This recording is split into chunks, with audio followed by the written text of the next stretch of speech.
People always ask how I balance my family life with 400 shows a year. I'm just doing what I love with the people I love. It's my magic life.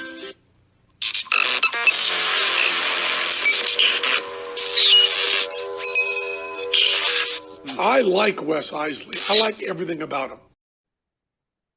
All right, guys, this is part 2 of our podcast with Dante the Magician, LA comedian.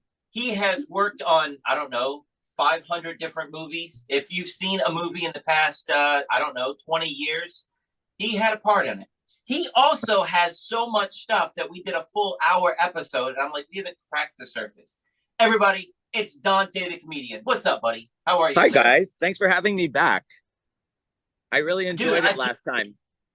I just re-listened to it as I'm doing office work today, and I'm looking over your press sheet that you sent out. We didn't get into half of it. So I have a new page of notes here, and I'm ready to get this thing started. So Okay. You teach comedy at the comedy fantasy camp. When you say when you teach comedy with Jay Leno, with Adam Carolla, with John Lovitz, are they just like a guest that appears that week just to tell you kind of their backstories? Okay, so fair question. So at the comedy fantasy camp, it only happens, I think, like 3 or 4 times a year in different cities. This time it was here in LA. I think we're going to New York soon for the next one. But that's a great question. So it was Caroline Rhea, Jay Leno, Adam Carolla, John Lovitz, and on and on. There were actually a lot more that we're not naming, other celebrities that came in, Trevor Wallace, people like that came in. And you're right, some of them just came in to speak for like 2 or 3 hours at a time and then take photos with everybody and have lunch and then do a Q&A or whatever it is, right? So some of them, like Jay Leno, I think was there for 4 hours out of the weekend, but everyone knew that was the main event. He's the toughest one to get in the room. Whereas Adam Carolla was there 2 of the 3 days, and Caroline Rhea was there, I think, every day except one day where she had to go perform, but she wanted to be there too. So yeah, they're getting like jam-packed celebrities all day long. And me as a 37-year veteran who is, they say I'm one of the top, if not the top, comedy teacher in the country. Here I am with my mind blown because Jay Leno, who's done it, since I was maybe even not even born, is up there teaching me stuff where my head is exploding. Like he said something, he goes, I just find it more clever to take a curse word and find a funnier way to make it clean. And he's right. There are funnier ways to make things, like saying the F word will get a laugh because it's like a really hard exclamation point sometimes. And it, people are like, oh yeah, I like that he was like really struck it home. But then if you change it to something else, like I teach these classes online, and the one I put out this week was about this. And I said, there's a comic out there named Jimmy Schubert, who's a great wordsmith. And he does, it's not that he's a clean comic, because he's not, but he's really good at changing dirty words into other better words. Like instead of saying butthole, he says bee sting, or he'll say, balloon nut. That's a lot funnier than butthole. Balloon nut? Come on. Kick me in the balloon nut? Hilarious. Way funnier than being dirty. I'm Googling balloon nut after the show because I have no idea that's butthole. So, dude, I just had something, but balloon nut messed me up. Oh man, I was writing down a note. So yes, where can people find these classes? Is that something they have to subscribe to? How does that work? So I put out all my content is free. I give it away. So I actually had a realization in the shower today that I need to go back. I have 260 as of today called Dante's Comedy Tips on YouTube, on my Instagram, on my TikTok.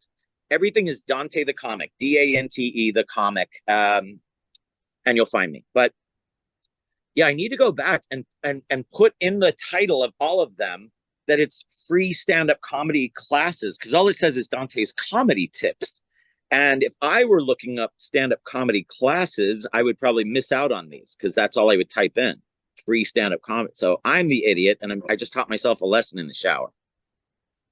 But, there's magicians that can get some information out of this too. Change your words and make everything impact harder. Just edit and edit and edit, but change things can make it punch different. Yeah. Yeah, it's really I interesting love it. how comedians are pretty dirty, I'd say 90% of the time, maybe more actually. Whereas I find most magicians are sparkly clean 90 something percent of the time. And some people go, well, Penn and Teller are edgy. I wouldn't call them dirty. I took my child to them. I never felt funny in front of, you know, and I went Right. multiple times. So even the ones that are considered the most edgy still aren't. Yeah, I don't think Penn and Teller. No, they have blood. I think the blood thing is what makes them edgy. The cockroaches on Leno and different Guns, things. they do lots of things where like Yeah, pointing a yeah, gun at the other guy or whatever. Yeah, there's a lot of terrifying yeah. things, but it's edgy. It's not dirty. Right. Yeah. Yeah. Yeah. So when's the next one? How do they sign up? And is that you? That's all your business? No, no, no. So the comedy fantasy camp is through I think that's the same as the rock and roll fantasy camp. It's the same company. So people can just reach out there or go to their website. And then for my free stuff, just my free tips that I give out, just go to YouTube and type in Dante the comic, Dante's comedy tips even. And once you find one, you'll find all of them. But like I said, there's 260 that I put out, and I'm putting out another one today, so there'll be 261 by the end of the day. You need to do a podcast and just start doing some of those. I want to do a podcast, and maybe you can give me some advice afterwards, because I'd like to do just this, where it's on Zoom, it gets uploaded. If I can make some money off of it, great. But if I can, more than that, build an audience for my brand and for my company's brand and everything like that, then all the better, because that will lead to money, and I don't need to monetize this. And building a fan base and getting butts in seats is even better than advertising dollars. Right. A little bit of cash here. Yeah, and that's what and your friends want to turn away. They don't want to see all those commercials. They don't want to see that stuff. And you feel like you're using them. Yeah, I totally get that. Yeah.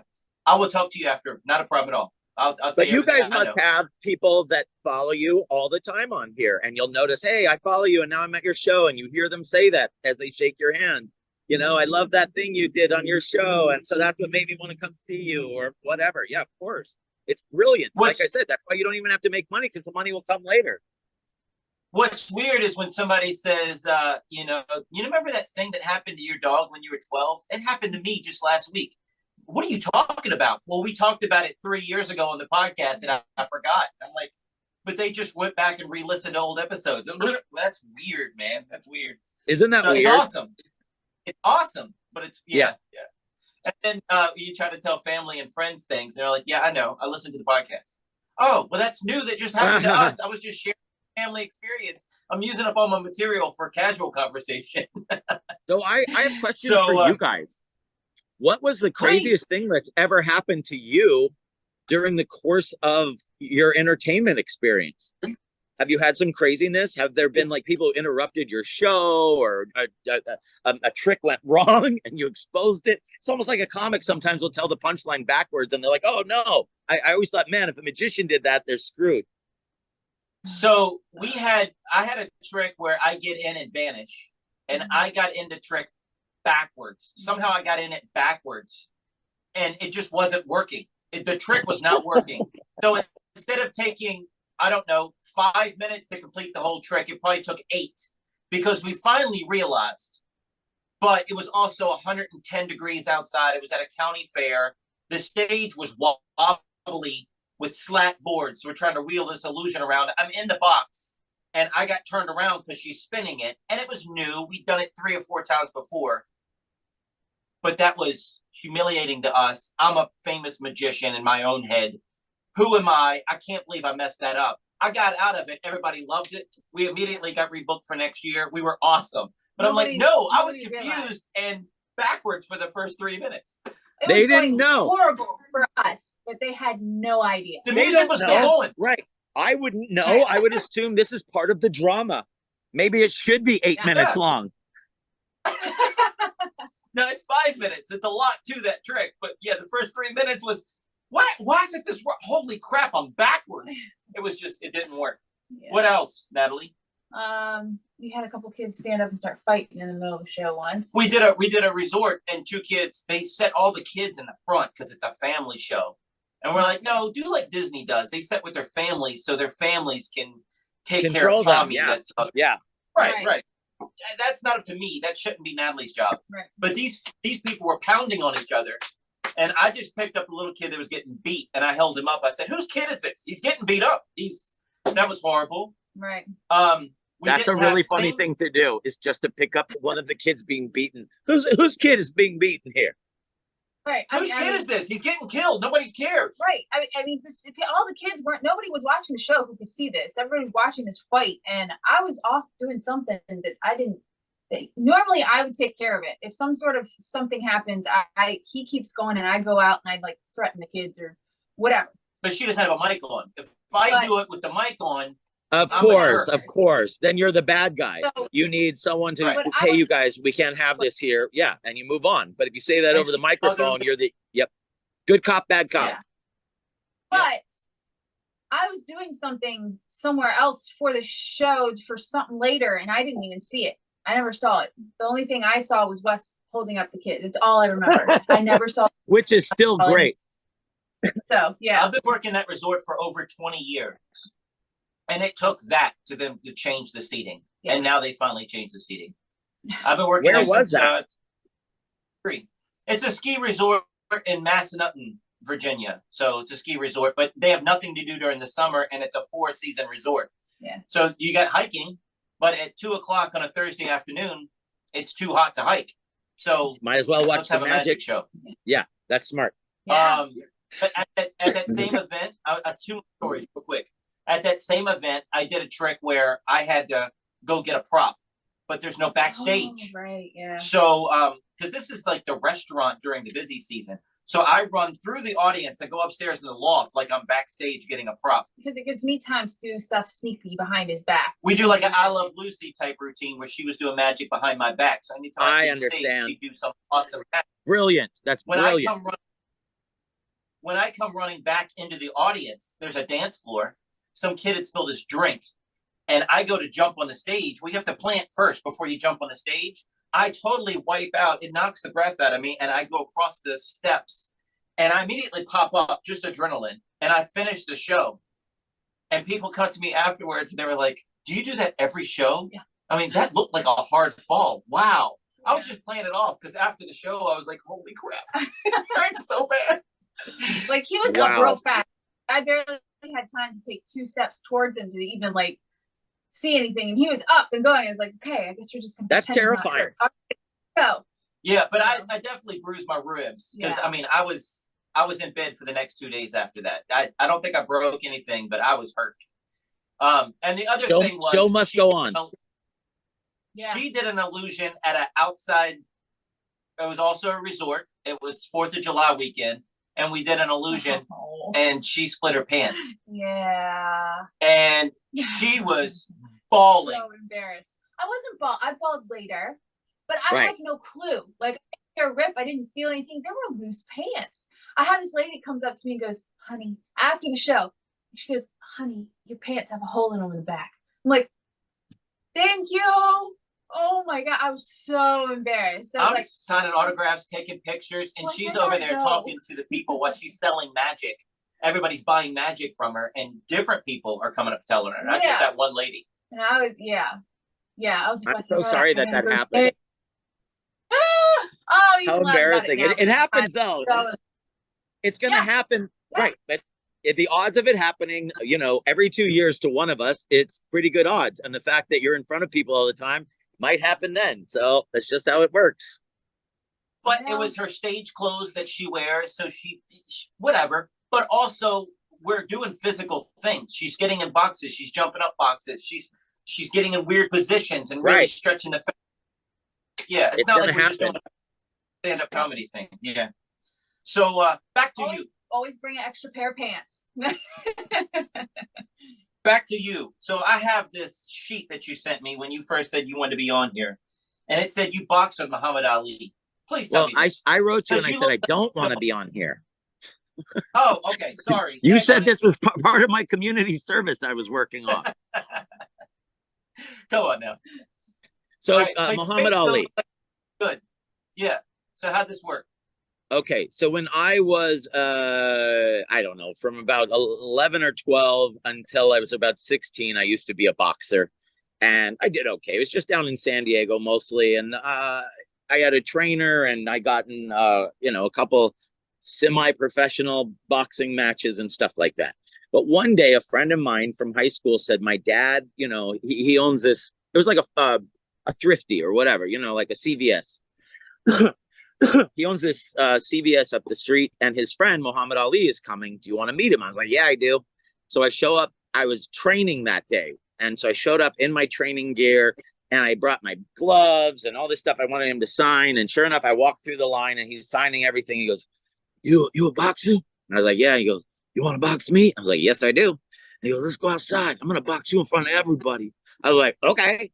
Now we go outside and everyone forms around us and he goes, "Put your gloves on." So I put my gloves on and he's just standing there. He goes, "Okay, we're going to fight. You're going to hit me as hard as you can." I was like, "Okay." So I take a swing at him. I hit him, right? He looks at me. He laughs. He laughs at the whole crowd. He goes, "Okay, this guy said he was a boxer. He just hit me. Is that the hardest you could hit?" And I said, "I think so." And he goes, "I don't think so." He goes, "I'll tell you what. You hit me as hard as you can, or I'm gonna hit you as hard as I can." And I was like, "Okay, I'm gonna hit you as hard as I can now." So I'll give you a little background. My trainer used to say I'm like George Foreman. George Foreman could take a punch all day long. They could hit him all day, but don't let him hit you once. That's all he needs is one hit. If he hits you once, you're done. That was me. You know, my trainer was always like, "Man, I've never felt the bag throw my body back like it does with you." So I was like, "Man, I'm going to hurt this man." Because to me, he was an old man. Even though he was, you know, the former champion of the world, because he had started getting slow from the brain injuries and stuff, I thought, I can't, but I better hit him because I knew he meant it. Like he would hurt me. I hit him as hard as I could, and he didn't move. It was like hitting a brick wall. Something happened in that moment that I've never seen in boxing, not on television, never. My glove exploded on the man. Boom! It fell open. And all this, I didn't even know what was inside of a glove. It looks like, you remember in the old days when the news would go, "Can you believe what they put in your mattress?" And it's like old newspaper and gray shit. And it's just exploded on him. He laughs. And then he signed everything, my shirt, my pants, my this. He gave me the book of Quran sign, like everything. Like everything was, it was crazy. And then later in life, his daughter May May was a comedian at the Comedy Store. And so I got to hang out with this man 20 different more times where it was just, you know, he and I talking in the back or whatever. And it was, I can't believe my life sometimes. Like I just finished my book this week. I just finished it. And the last line makes me want to cry when I read it, but it's true.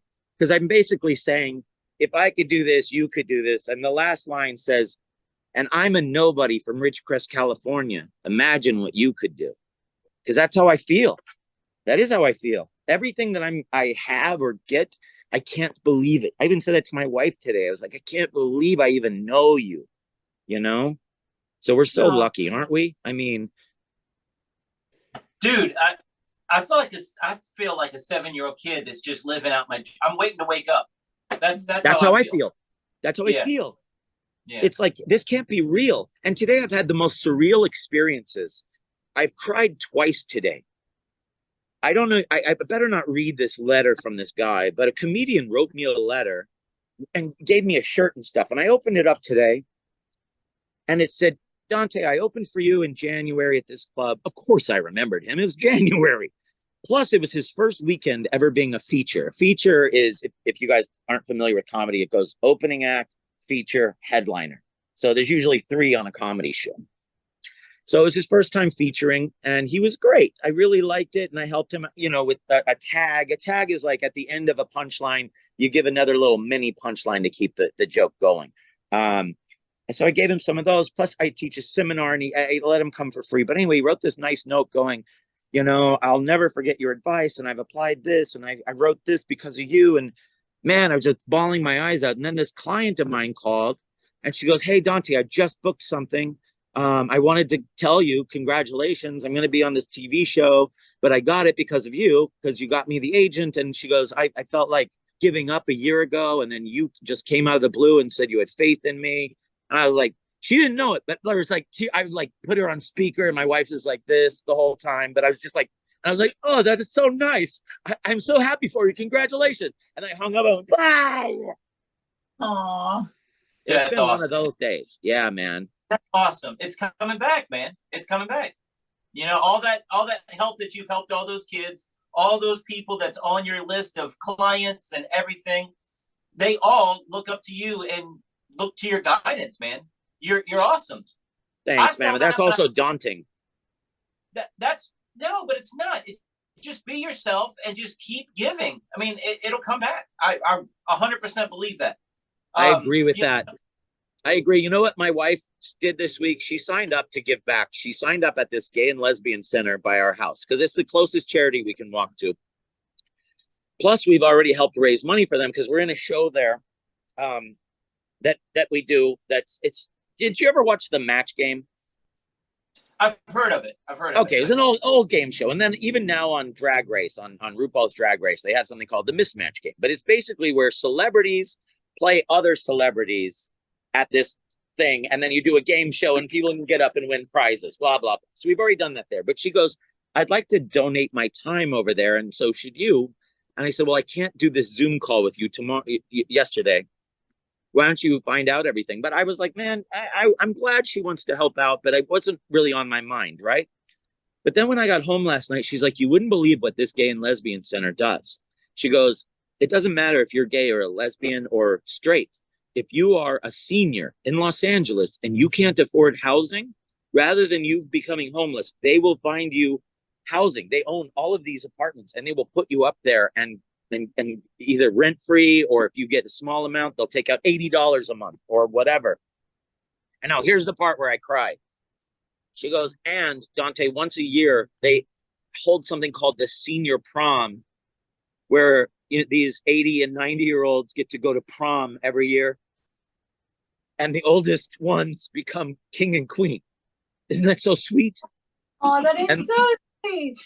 And then, because most of these people are LGBTQ youth that had to run away because, maybe their parents didn't want them or something, they give them a prom every year so that they can take the person that they've wanted to take and go do it. So, man, I'm in. I'm going to give to that charity forever. Like I said, they used to feed my father-in-law every day. They feed anyone over 60. It doesn't matter if you're straight. He was straight. He just showed up, and they get the cordon bleu school. They pay for everything for that school to come there and train on these guys by giving them gourmet food 5 days a week for free to any senior in LA, gay, straight, or other, that shows up. It's the most amazing charity. And there's one more I want to mention. Comedy Gives Back is incredible. It's for comedians. But man, they take care of people. And even like Richard Lewis, when he passed away this week, he just said, give to Comedy Gives Back, because it has helped so many comedians. And people think that all comedians are wealthy. Most comedians are not wealthy. It's the opposite. They do it because they love it, but they're only making who knows how much. But I don't want to embarrass people, but it's like some people can't even, pay their rent anymore because things go up, but the comedy clubs aren't paying more. Well, here, I don't know. I mean, I don't think you're talking out of school. And if I'm saying the wrong thing, just stop me. Yeah. What would a feature pay? I'm a feature now. Wes Iseli, I'm a feature. And I've been asked to go to Florida. I have to get an airplane. I have to go and feature in Florida for a weekend. What do you think I'd bring home? Nothing. So my guess, it depends. How many days is the show? Do you know? Is it Friday, Saturday, Sunday, or is it Wednesday through? All right. We're just making it up. I would say the average comedy club, we're not talking about improvs, because those do take better care of people. Improvs, Funny Bones, the biggest names you can think of. But the average comedy club, I would say, and I'm just guessing because I have not featured since I was like 18 or 19. I would guess that the people opening for me on the road are making maybe $600 a weekend. And then they had to fly themselves there. So they hope that they got a $150 flight. But they will be put up. and they will get free food usually at the club, but still not enough. So you almost have to sell merch to make your nut. Yeah, yeah. You know, there's a bunch of comedy contests that give away free, not free, they give away feature, like the World Series, for example, of comedy, which is a great contest. I go out to Vegas and judge it every year. It's very, very fair. But the problem is you win all this feature work on the road, and it's hard to say yes if the flights are $6 and the gig is $6. You know, you're just going there for free. Yeah. So. And you're losing money because you could be working locally, making money. Yeah. Did I tell you what I'm using for merch these days? No, can I show you? I don't think so. All right. Yeah. So I used to sell t-shirts. I used to tons, you know, at comics always want to put their joke on it, and people love that. Oh, that was my favorite joke, and now I get to wear it. Hats, CDs, DVDs, whatever. I had everything. You know what I do now? It's the greatest thing I've ever done, and maybe this will be good. But here's what I hated. I hated that after the show, I had to go sling merchandise. Like all of a sudden, I just did a show, and now I'm out there. Hey, guys, who wants to buy this? Don't forget about this. Hey, it's 2 for blah, blah, blah. So I say to everyone, I take these up on stage, and I go, hey, guys, so here's my information. It has my website. It's got my social media, blah, blah, blah. But on the back, there's a QR code. And this is a private show on my YouTube channel. You can't get this any way other than like scanning this. And everybody who's watching a show can scan it if they can. And now you can watch my private show. But what I say is I'm going to leave these out on a table as you walk out. I hope you take one. They're free. These cost me a penny each, okay? However, there's going to be a red cup with my name on it. If you want to throw $1 in there, $100, $20, do it. It's good. But you don't have to. Take 5 of these if you want for free. But do what you want. I will be out there mingling and saying hi and taking photos. It's the greatest thing I've ever done, and I'll tell you why. I no longer have to try to sell all this stuff and walk away with 3 shirts sold, right? I made my $60. Oh boy, can't wait for the next show. Now instead, I'm over just talking to people, which used to annoy me because they're trying to talk and I'm trying to sell. Hey, let me tell you this thing. When I walk back and look in my cup, 90% of the time that I've done this, there's anywhere from $50 to $150 in it. And all I do is collect it and walk back. And then I add more of these to the table the next show. And it's the greatest merchandising I have ever done in my life because this doesn't need its own suitcase. Right. That's awesome. Yeah. That's awesome. Yeah. I like it. And by the way, everything on this card, the card completely with the QR code is like $15 for 250 of them. But the QR code, I just went to free QR code maker, but then they were like, oh, but you got to sign up. All I did was take a picture of the QR code on my phone. I'm like, I'm not paying for it. You took a picture of it, dummy. Allegedly. And then I put it on my cards. You did that allegedly. Don't come after you. Allegedly, you did that. Yeah. So I'm just getting back to this list of questions, man. I want to get to this. We said something last time that you were going to push play on your video 1,000,000 times and you get a nickel for 1,000 views. And you're like, I'm going to be rich. I can do that. But it was the way you said it. It was so damn funny. I just played it for my wife before we started. It was, I don't know how you said it, man. I can't imitate it. And this isn't sounding good. Go back and listen to episode 1, but it was on. I love it. I crack up. I don't know what you mean. Yeah, go ahead. But in audio, listening to you, at times, I hear a little Pauly Shore. Is it because you live in that area, or not? Very Pauly interesting. Is in character, not in character of his whole persona of the weasel or whatever, but just when he's talking casually, I hear that. Are you friends with Pauly? Do you know Pauly? Is he? I mean, comedy okay, story. great question. Again, you're really good at this. So I've known Pauly, I guess he was probably 18 and I was 16. And we've known each other our whole lives. It's not like we're close friends. I don't have his number in my phone, but I grew up at his mom's club and he was in my life since I was a child, and still is. And we, every once in a while, we're headliners. It's hard to see each other, you're always on the road somewhere. But every once in a while, we end up on the same flight and we'll just hang out with the stewardess and stewards and everybody and take photos and hang out together and just catch up.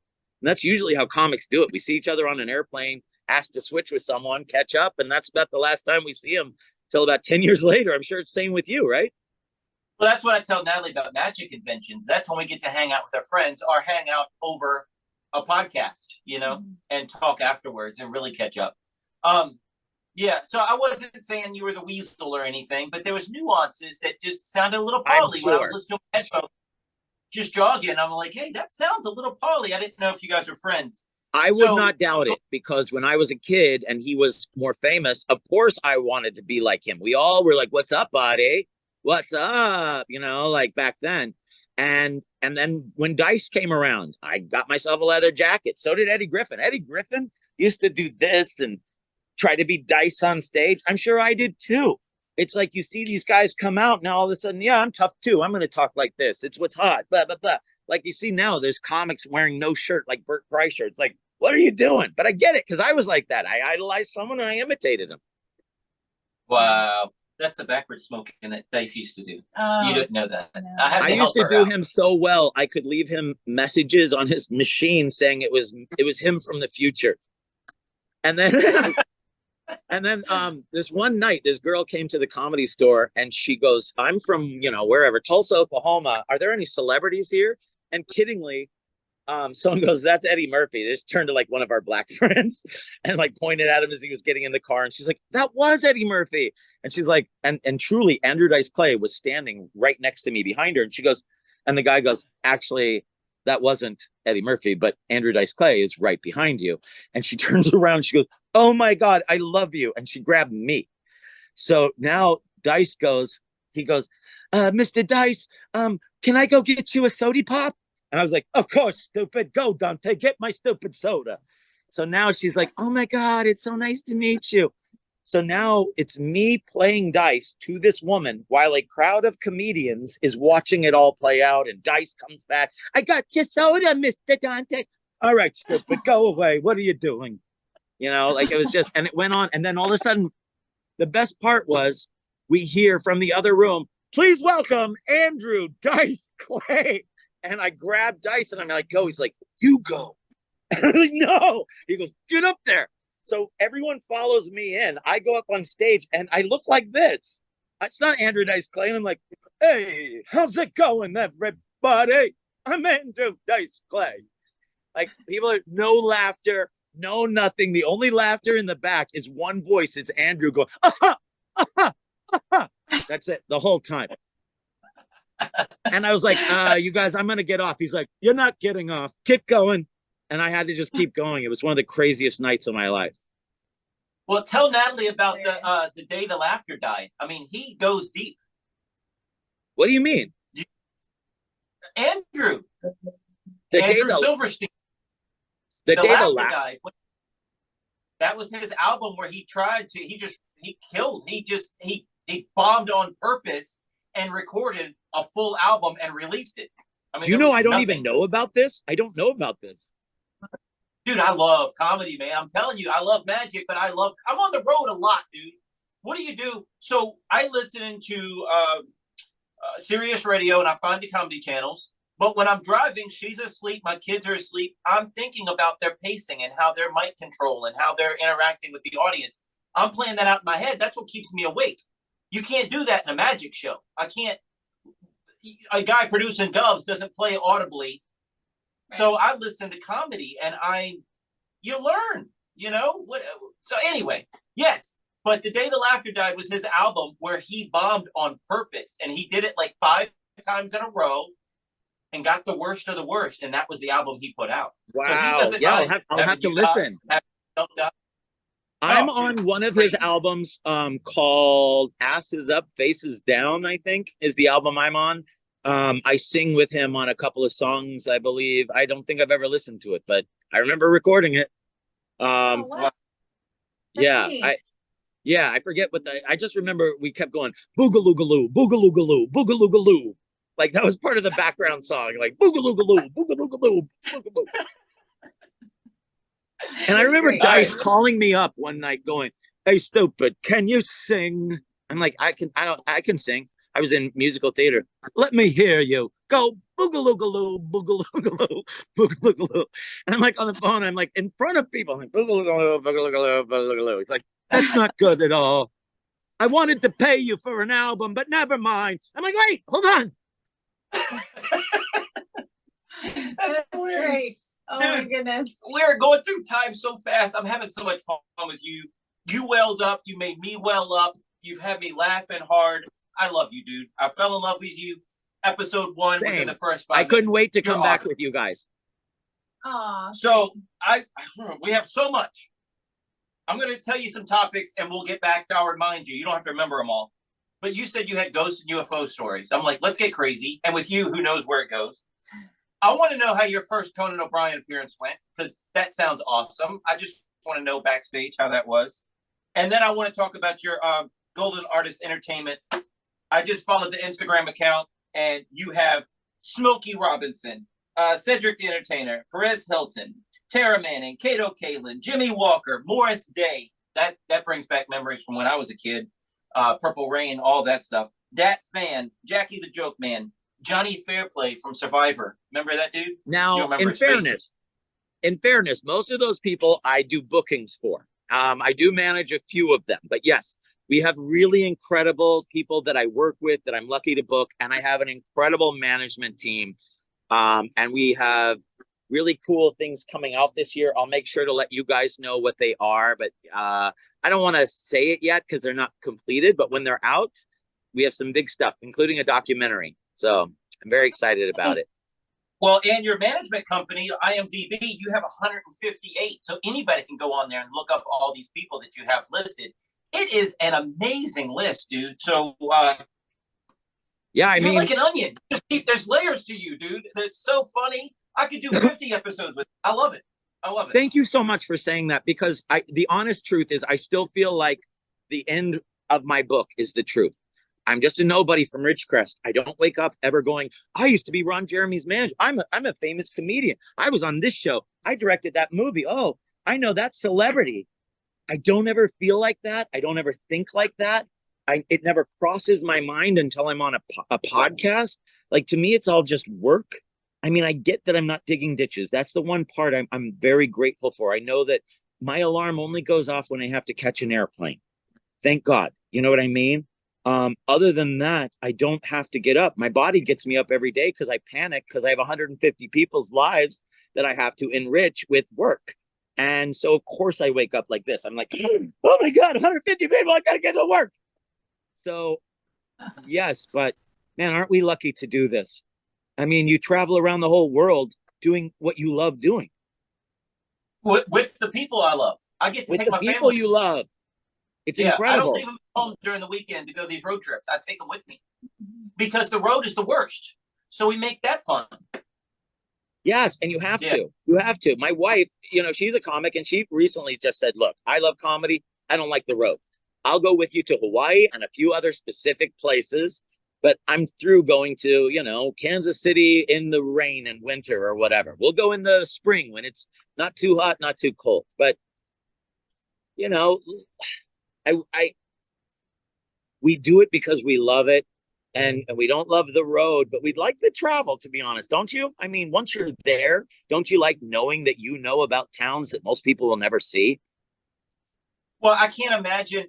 And I said this, boy, at a corporate event, and after it came out of my mouth, I was like, oh crap, I probably shouldn't have said that. But dude, I can't imagine going to the same office every day and clocking in. I'm saying this at a corporate event. I'm like, oh crap. All these people go to the same office and clock in every day. Right.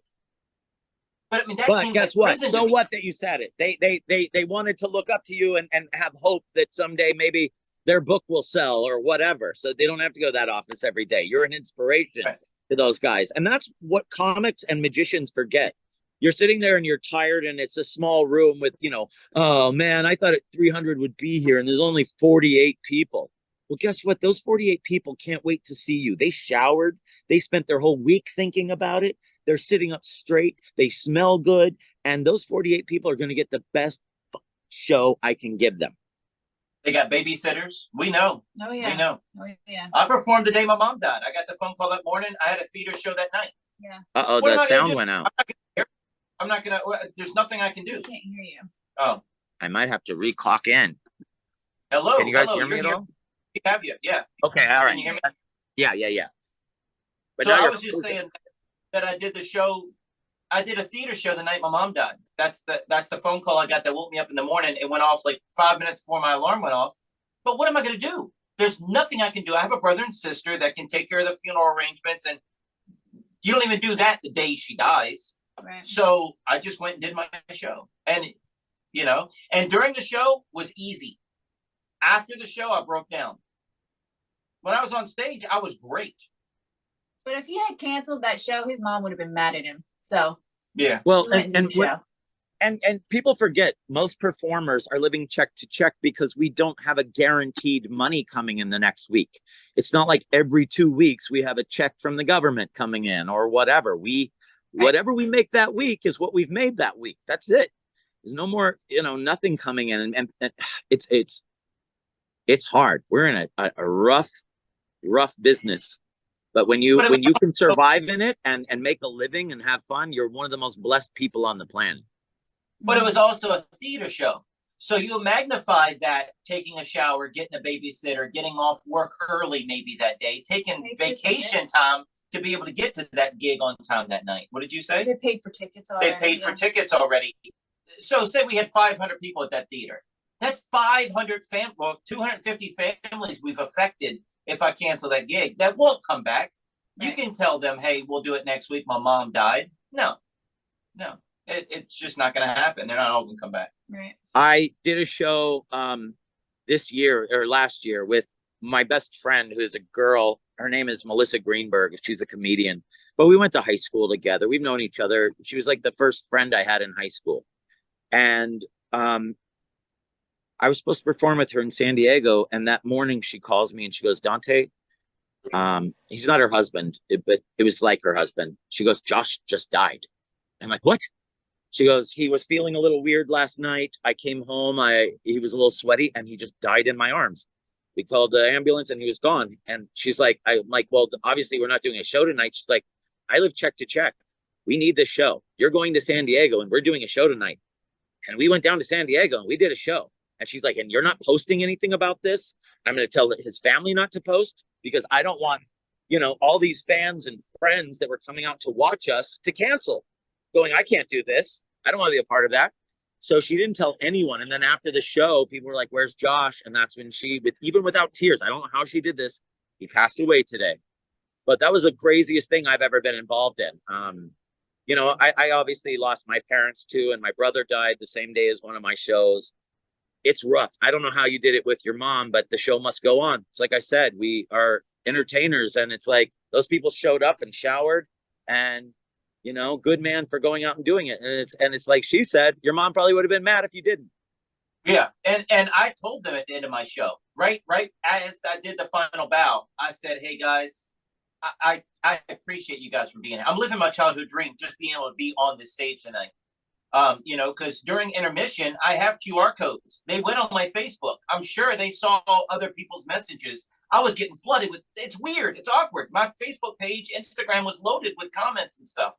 And I said, hey, my mom died, but you know what? The show must go on. And could you guys tell? No, the show must go on. I love you guys. I'll deal with that, now. Show's over. I can deal with that now. But you guys helped me tonight. I hope they didn't notice. Nobody noticed. I did the show. But I let them know, and I let the awkward off the hook that I did care about my mom, but I also care about you guys. It's just, what was your mom's you got to name? do it. Laurel, like the flower, like a mountain laurel.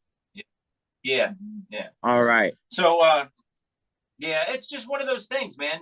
When I was getting started, she was the one that gave me the hardest time.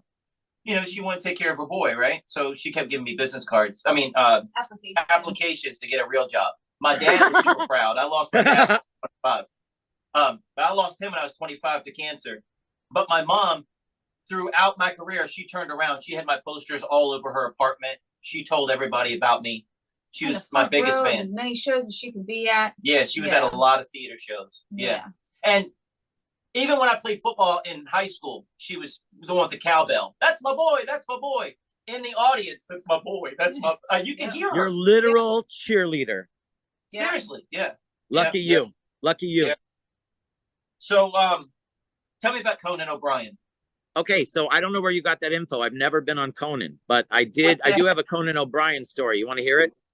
So Yeah. when he first got his TV show, I had a good manager at the time who got me in NBC, and I guess they were looking for another talk show host, right, to go in. And so I go in over at NBC, and man, I was cocky at the time. I was on BET. I just won a bunch of BET awards. I had these Miller beer commercials that I was the star of, and I was like 23 at the time. And now, like, I'm going into NBC. They might offer me a talk show host job. And the lady says to me, so do you think you would be a good talk show host? I'm like, I'd be the best talk show host. And she goes, better than Conan? I'm like, my grandmother could be better than Conan. And she gets quiet and she goes, I'm the one who put him on the air. And I'm like, I'm not going to get this job, Emma. She's like, probably not. Oh no. Wow. Oh Oh, no. nuts. Me and my stupid mouth.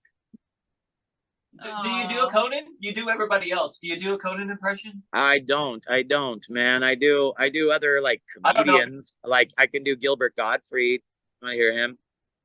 You want me to Yes. tell you a good Gilbert Gottfried story? So did I tell you this on the last one about him performing? He walked the room. Did I tell you that? Yeah, as the Dracula character, as the Yes, Yeah. yes. Then never mind. All right, never mind. Yeah, it's a great story. I So, love that. Also, in the last episode, I talked over you, so Zoom switched back and forth when you did your Christopher Lloyd. So if you want to do that, I'm not asking you to be a puppet. Marty, do we've got to get Christopher back Lloyd. to the future. Marty, your kids are assholes, Marty. Part two. Oh, dude, that's awesome. All right, so, dude, we have like 16 minutes. Ghosts and UFOs. Go. It's you. I don't know where to even. All right, Thing, so- you said you've seen some stuff. So Okay, so here's I'll tell you the UFO one first because it's the most unexplainable. I'm not a UFO guy. I don't care about conspiracies. I don't believe in most conspiracies, but I will say this. I think the common human being thinks that it's very reasonable that there might be life outside of our own planet since there's other planets and there's other suns. It's extremely reasonable. But I never cared about it nor thought about it. One day I was sitting on my porch about 20 years ago in California, in LA, with my ex-wife. And we were sitting there talking. It's daytime, like it is now. And I look up and I see what I think are stars in the sky. And I went, I've never noticed stars. I've noticed the moon during the day, that I didn't think you could see stars. And she was just like, kind of blew me off. She's like, you can't see stars. What are you talking about? And she's like, those are obviously like weather balloons because they're moving. I'm like, no, those aren't weather balloons. They're stars. And she goes, they're not stars, idiot. All of a sudden, they look just like stars. They start coming together like this. And I go, that is not a balloon. They're forming something. They formed a circle and started slowly spinning like this in the sky. Now, my neighbor walks out of his house. He's this older guy named John. And I said, John, you need to come over and explain to us what we're seeing. He walks over and I'm pointing up and he goes, holy crap, what is that? I said, I have no idea. I said, but they were over here and they came together and now they're in a perfect circle doing this. I went to get a video camera, but back then they were this big and the zoom went from like here to here, like, so I could see nothing. So this is what happened. I mean, all of a sudden, after about 5 minutes of spinning, one went, and they all took off that fast. I called the FBI immediately. And I said, sir, I'm embarrassed to even call you with this, but me and my wife and our neighbor, who are all very normal, reasonable people, we just saw an unidentified flying object. And here's what I got from the FBI. This is exactly what I heard. Go on.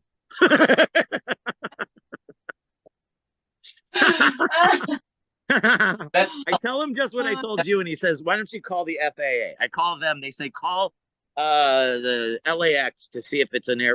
No one could explain it. No one saw anything. And then I didn't think about it for years.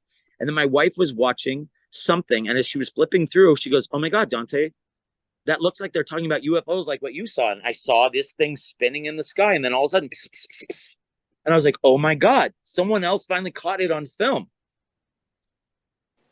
Wow. That's crazy. Wow. But it wasn't drones.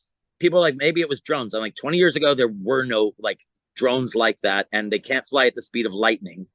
Like Yeah. it was incredible. It was incredible. Was and there as any far other as LA sightings? Any other LA sightings? from LA, I have no idea because the LA, I mean, the FBI, no one took us serious, man, and no one else like. And this was all really before social media, so it's not like I could look it up. And then with ghosts, I've had a couple of weird experiences. The one time that there was a visual ghost, I was probably 9 or 10, and I was laying in bed, and I think my parents had a party that night or something. I don't know. I woke up and I don't know if I heard something, but I looked down the hallway because you could see it through my bedroom door, and I saw what looked like someone coming with a flashlight, and I thought, oh, my dad's got up, you know. And then I thought, oh no, what if we're being robbed? So I put my head under the covers like a kid does, where you're just peeking out. Like if I don't breathe, maybe they won't know someone's in the bed. And I see what looks just like, and Ghostbusters wasn't even out yet. So I had no way to put this into images. But remember when the librarian at the beginning of Ghostbusters comes in and she's just floating, and that's what this was. And I realized, oh my God, I think it's my aunt that had died. I'm in her old room. And she stopped at my door and was just like floating there staring. I'm like, oh my gosh. And I tried to shut my eyes and I was panicking. I mean, panicking. And then all of a sudden I open my one eye again and I see her go into her sister. Now, this is my great aunt and my great grandmother, both born in the 1800s, and they lived with me at the time. So my great grandmother was still alive. She went through her door and into the room. At that point, I jumped up, ran to my parents' room, and I was like, you guys, I told them everything I just told you. And they're like, you had a bad dream. I'm like, I've been up for 15 minutes, you guys. This has gone on for a very long time. I was asleep before that. I've been wide awake now. And they both were like, okay, sure, good night. And at the beginning of my book, I tell this story and I go, that was the exact moment I realized I'm on my own in this life. So I never saw another ghost again. My mom never believed either, but then she stayed at some house where she said it was supposed to be haunted. She didn't believe in it, but she goes, in the middle of the night, a guy with a dog walked in to her room and then walked out. And she just thought, well, maybe he walked into the wrong room, blah, blah, blah. She told the lady, who was that man? And she goes, oh, that's our ghost. And the other ladies got up and said, who was this? So then the very last thing that happened to me ghost wise was this year. I got up to pee at like, I think it was 3:45 in the morning. And I go back to bed and I put my head down, ready to sleep. And all of a sudden I hear my microwave ding, like it's starting, like someone had just started it. And now I hear the hum of my microwave. And I'm like, why would my wife be making coffee? Or maybe she doesn't feel well. So I kind of just laid there. And then, because my wife, she sleeps in a different room most nights because I snore and just, we have dogs. It's just easier, right? So all of a sudden I can hear her in the other room snoring. And I'm like, someone's in my house. So I get up and I go and I hear the microwave turn off. And I look around and I open it up and there's nothing in it. And this has never happened. I've had the same microwave for many years, and this happened over a year ago. It's never happened again. And I was very worried about something. It was during, I think, the writer's strike or one of the strikes, and we didn't have any income coming in because none of our clients were working. And one of our clients, I think, had a check finally coming in, and we were stressed out about it. And it was late by maybe even a month. Like it was supposed to, you know. And man, when that ding went off and no one was there, I went, oh my God, this is a sign. Check your bank account. And I looked and that check had gone through. It was like my parents were saying, don't stress out. Because before I went back to bed, it was the only thought I had. Oh my God, we're in the middle of a strike. Where's my check? And then that thing happened. So I don't know what that is. But isn't it weird that it would happen after I got up to pee so I was awake enough to hear it? Because I wouldn't have woken up if I heard that. Uh-oh. Oh, no, it says you left. Are you there? Yeah. Hi, I don't know what happened, you guys. We can edit. We'll edit it. All right. So those are my ghost stories and my UFO story. That's all I have. But I believe. No, that's crazy. There's something somewhere. I don't know. Did you ever see anything at the Comedy Store? So I never saw anything, but I did see weird stuff, and other people told me crazy stories. But yeah, you did your research, man. The Comedy Store is haunted for sure. Like they always send people there. I'll say this: there was a room downstairs that. So this club used to be called Ciro's. It was a mafia-owned club where like the Rat Pack would play all the time. And by the end of the 60s, early 70s, Mitzi purchased the club, or, you know, and turned it into a comedy store in 72, I believe. So they say there's a lot of dead bodies buried in the basement. Well, the basement is the scariest part. I used to work there as a doorman, and you'd stand by this grate, right? There's grate, and then there's stairs. So you'd unlock the grate and go down the stairs. But as you're just even standing there, people would be like, it's weird here. Why are we, you know, everyone would say this, like, what's going on? Like, what? And you're like, oh, you're standing by the grate. Let's move down the way. It's just, there's something funky down there, man. I remember Mitzi Shore, the owner, Polly's mom, would go, Dante, go down and get candles and put them on our tables. So I have to run down there and get candles like 3 times as many armfuls as I could. And I don't know if it was my own mind making this happen or what, but man, getting out of that room felt like the Shining, when the hallway keeps growing and I couldn't get out. You know, you just feel like you're just running and running, and it's like further and further the closer you get. But it's terrifying. And then a guy said, so one night I was working, and it was just me and the manager, and he comes running outside. And this guy was a no nonsense kind of like weirdo, right? He comes outside and he's panicked. He goes, Dante, there's a ghost. Let's go. I don't know what just happened. So I settle him down and I go, what are you talking about? So upstairs at the Comedy Stores, where the offices are, right? On one side is Mitzi's office. And on the other side, there are like 5 offices in a room. So you open up this one room and you go in, and there's an office here, office there, and they have their own separate rooms. So I guess what happened was he walked in, turned off all the lights to Mitzi's office. No, he walked in, shut every door in that room of 5, and turned off every light inside each office. Then he turned off, there's like the common room where you walk in. He turned off that light and locked that door. Then he went into Mitzi's office, turned off all the lights, turned the key, turned around. And when he turned around, the door was open, all the lights were on, and every door was open again. So that's what made him run downstairs and go, there's a ghost, we're leaving. Another guy said that when he walked through the main room of the Comedy Store and did some business in back for like 5 minutes, same thing, you know, you pick up glasses, turn things off, just make sure there's no one sleeping there. When he came back, he said every chair in the path where he walked had been flipped over. So how weird. Crazy. Yeah. Yeah. I don't know. That's weird. That is crazy. I've heard tons of stories about the Comedy Store, so it's like, wow. I've never been there. I'm gonna try to get into the Magic Castle. It's one of those things where I'm gonna lose money working there that week, but it's on my bucket list. It's just one of those things. So we'll look you up when we go out. Tell me when you come out here, because if I can get you some work somewhere, even at a local gig, even if it's a couple $100, it's take care of at least a hotel for the night, right? Why not?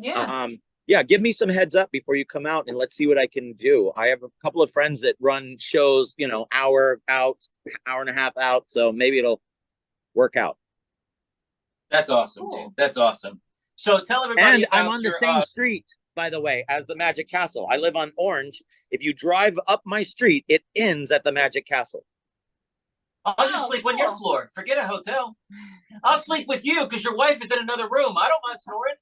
That's okay. Good, man. We can snore together. Okay, there you go. So tell everybody about Golden Artist Entertainment, where they can find you, all that stuff, and Dante. Let everybody know. So my personal website, what? Oh, is we have people from all over. You guys, Comic Dante. That's where you go. COMICDANTE is my website. That's where all the gigs are going to be posted and things like that. But again, I'm Dante the Comic, DANTE the Comic, on all social media, on YouTube. And then Golden Artist Entertainment is just that. Look it up under Golden Artists Entertainment in case you want to hire comedians or singers or one of those celebrities that they mentioned. Or if you're a brand looking for like Perez Hilton to shout you out, you have the money, maybe we can work that out for you. You know, people like money. So if you have it and want to spend it, look, you guys can hire magicians right now, right here. Why aren't you doing it? There you go, man. There you go. I got people from 53 different countries. I mean, who knows? Maybe we can get you some work. So let's both go on the road together. Let's do it. Awesome. A Magic Comedy Night would be, oh my gosh, dude, hook it up. You're the agent. Hook it up. Get us theaters. I'll send you more reels. I'll send you more Sounds stuff. good. Dude. I can. Hey, by This the was way, if awesome. you do want to be under my booking department, I would gladly book you. Of course, I'd be silly not to. And I have magicians, so I'm already looking in that area. So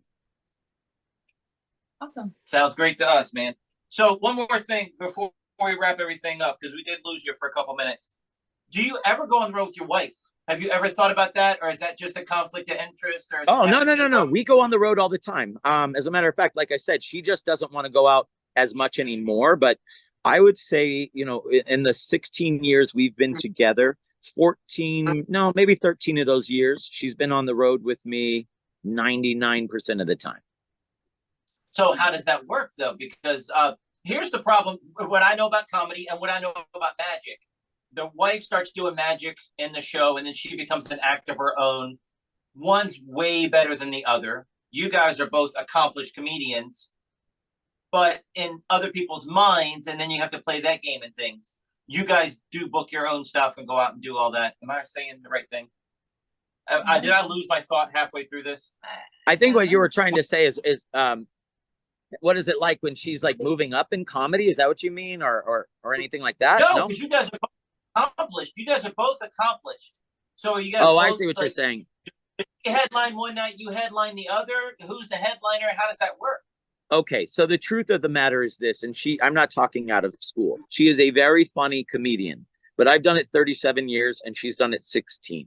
I'm going to be a stronger headliner and she's always going to be a stronger feature for me. Could she headline on her own? Absolutely. Does she love doing it? No. Most people don't like talking for an hour. They would rather make, slightly less money or even half by talking half of the time. It's a lot less work. And especially for the headliner, look, I'm not complaining. All right. We make the most money and all this stuff, but they drop checks during my show. There is nothing worse than that 10 minutes of dead time where everyone is looking at their bill and talking slightly and going like this. And now they're worried, this asshole hasn't handed me money yet. I'll pay it, So what I've done is I had to come up with a trick where I talk about performing for the U.S. troops, which I always did, but then I have to go into a kind of a story where you don't have to pay attention that much. And then eventually, by the time I get to the end, everyone has their drinks taken care of and their bill, you know what I mean? So you're not burning material, getting wasted. I totally get that. It's not lost material. Right. I get that. But I guess also the point was a lot of people, if they had the choice, if you can be a feature and make okay money at it, most people would rather do that because the headlining part is great, but if it's exhausting, 16 shows sometimes in Vegas in a week and you're doing an hour, my voice is like this at the end. It's crazy. Yeah, dude. Dude, that's an hour. We just did another hour. I think that's dude, I still got so much. I love the comedy stuff. I love everything about you, man. We went through it this episode. You teared up. I teared up. We laughed hard. We talked about ghosts. It was everything. Dante, you're the best, man. Thank you so much. You guys. Send me your stuff. I'll put you on my website. Let's get some bookings for you and let me know the dates you're thinking of coming out. Because, if they're flexible dates, let's see what I can get you. Cool. Sounds great. Only thing left we have to say is see you next week. Check us out online at wesiseli.com and patreon.com/Wes_Iseli for behind-the-scenes videos, blooper videos, never-before-seen footage, discounts on merchandise, magic trick tutorials, and more. That's Wes Iseli, spelled WESISELI.